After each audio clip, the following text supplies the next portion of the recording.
We're coming up on deer season, and Lexy wants to go out and shoot a deer with her bow this year. There's some question whether or not her bow, at the poundage with the arrow, would do it. So we set up an arrow for her and set her bow up. She's pulling 30 pounds. We took some twists out of the cable and got it a little tighter for her.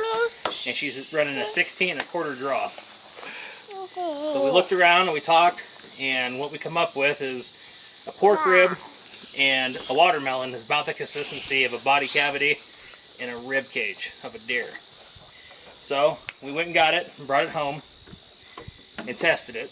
She shot it 6 times. I wanted to make sure I moved it around to where she was guaranteed to hit bone.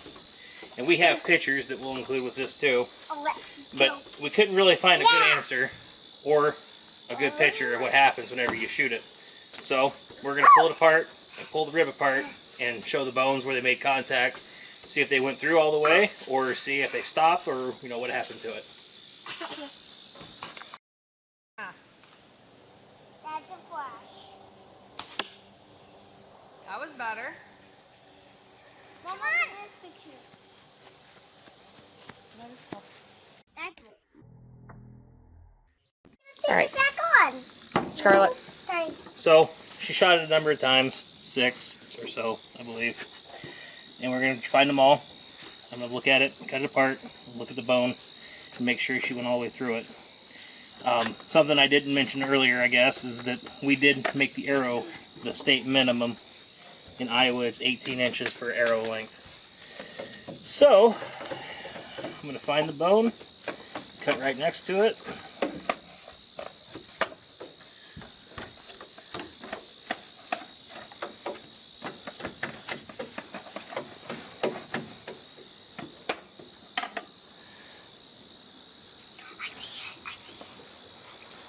So here's one cut that she hit. She definitely hit the rib tip. You see it's a clean pass through. She has another one right here.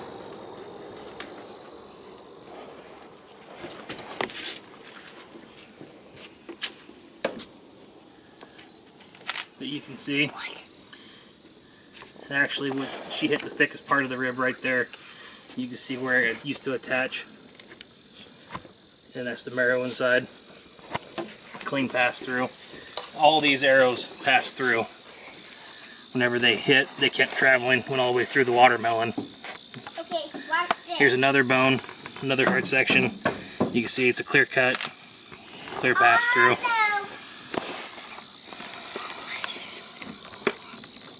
She grouped up 2 more right here.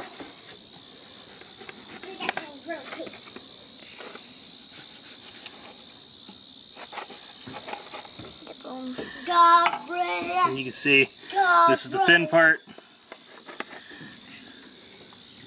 This is the thick part where they all come together. Here's another one of her cuts that she hit. So she stacked 2 right here. Kind of messed us up on the marksmanship there, but you can definitely see that's a nice clean cut. Here's my cut with the knife right here. Here's her cut with the broadhead. You can put it together.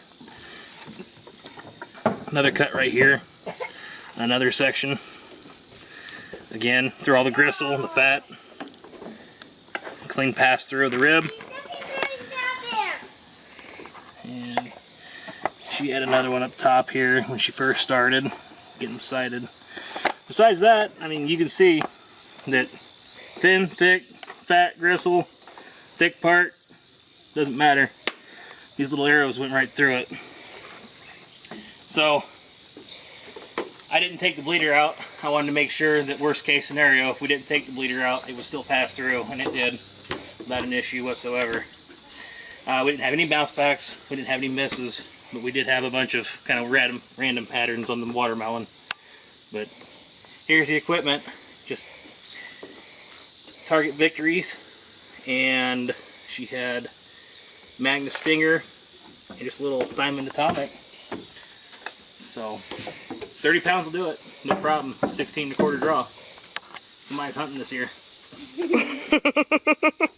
What's this on it?